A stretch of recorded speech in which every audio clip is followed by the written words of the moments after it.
আমি আহিছিলোঁ আচলতে আমাৰ নলবাৰী জিলাৰ ব্ৰহ্মপুত্ৰ নদীত যি চৰ অঞ্চলত আমি শিক্ষকতা কৰোঁ, এই শিক্ষকতা কৰাটোত বৰ্তমান শিক্ষা হেতুত সময়মতে এটেণ্ডেঞ্চ দিয়াটো আমাৰ কাৰণে অতি পৰিতাপৰ কথা হৈছে।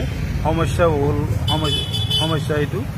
গতিকে আমি যিসকলে চৰ অঞ্চলত কাম কৰোঁ সেইসকলে নাওৰ অসুবিধা, যাতায়াতৰ যিটো দুৰ্গম অৱস্থা, মানে নাওবিলাক পানীৰ সোঁতত কেতিয়াবা দেৰি হৈ যায়, কেতিয়াবা নদীত যি বালিচত থাকে তাত লাগিও দেৰি হৈ যায়, বতাহ বৰষুণ ঢেৰেকনিৰ কথা আছে। আৰু স্কুলে স্কুলে আমি ৰৈ ৰৈ শিক্ষকবিলাক নমাই থৈ যাব লাগে।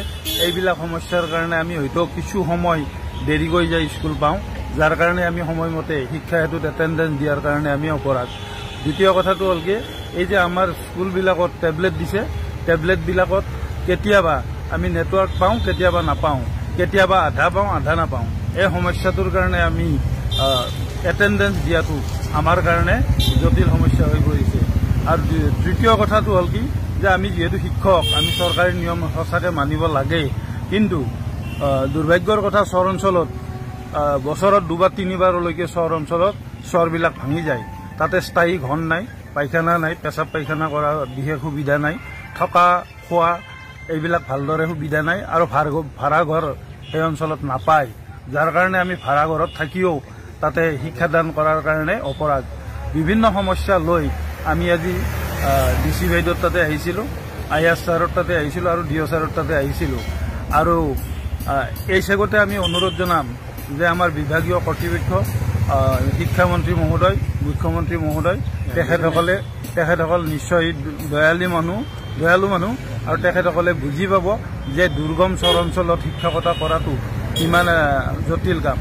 আৰু এই বিষয়ে আমি ভাবোঁ, আমি আশা কৰোঁ যে তেখেতসকলে আমাক শিক্ষা হেতুৰ পৰিৱৰ্তে অফলাইন এটেণ্ডেঞ্চ দিয়াৰ এটা অৰ্ডাৰ উলিয়াই দিব, আৰু দি আমাৰ গোটেই চৰ অঞ্চলৰ শিক্ষকখিনিৰ মংগল হোৱাকৈ এই কামটো কৰিব বুলি আমি তেখেতসকলৰ ওচৰত স্থানীয় অনুৰোধ জনাইছোঁ। এইখিনি আমাৰ বিনম্ৰ অনুৰোধ থাকিল তেখেতসকলৰ ওচৰত। আৰু আমি বিভাগীয়ভাৱে DC বাইদেউৰ আয়ুক্ত মহোদয়ৰ জৰিয়তে আমি বিভাগীয় কৰ্তৃপক্ষলৈ উক্ত কপিটো আমি প্ৰেৰণ কৰিম বিবেচনা কৰাৰ আশাৰে। হয় ছাৰ বাইদেউসকল, ৰাজ্যৰ যিসকল শিক্ষক কৰ্মচাৰীয়ে চৰ অঞ্চলত বা দুৰ্গম এলেকাত চাকৰি কৰে, তেনে শিক্ষক কৰ্মচাৰীসকলৰ বাবে শিক্ষা হেতু এপছত নিজৰ উপস্থিতি আৰু প্ৰস্থান দিয়াটো বহুত কষ্টকৰ হৈ পৰিছে। কিয়নো চৰ অঞ্চলত শিক্ষকতা কৰা শিক্ষক কৰ্মচাৰীসকলে নাৱেৰে নদী পাৰ হ'বলগীয়া হয়, যাৰ ফলত দেখা যায় যে বহু সময়ত নাওখন নদীৰ বালিচৰত লাগি ধৰে, বা কেতিয়াবা বতাহ ধুমুহাৰ কাৰণে নাওখন বহু সময় ধৰি নদীৰ এক পাৰত ৰখাই থ'বলগীয়া হয়। আৰু এইসমূহ কাৰণত চৰ অঞ্চলৰ শিক্ষক কৰ্মচাৰীসকলে সময়মতে বিদ্যালয়ত উপস্থিত হ'ব নোৱাৰে, আৰু সময়মতে শিক্ষা হেতু এপছত নিজৰ উপস্থিতি দিব নোৱাৰে। সেয়েহে চৰ অঞ্চলৰ শিক্ষক কৰ্মচাৰীসকলে অসম চৰকাৰক আহ্বান জনাইছে যে চৰ অঞ্চলৰ শিক্ষক কৰ্মচাৰীসকলৰ বাবে শিক্ষা হেতু ৰেহাই দিব লাগে, কিয়নো তেওঁলোকে শিক্ষা হেতুত সময়মতে উপস্থিতি আৰু প্ৰস্থান দিবলৈ গ'লে তেওঁলোকৰ বহু অসুবিধাৰ সন্মুখীন হ'বলগীয়া হয়। সেয়েহে অসম চৰকাৰে এই সন্দৰ্ভত কি সিদ্ধান্ত লয় সেয়া আমাৰ বাবে লক্ষণীয় হ'ব।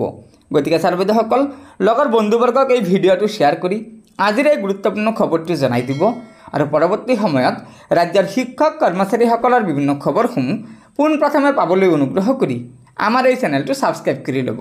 ধন্যবাদ।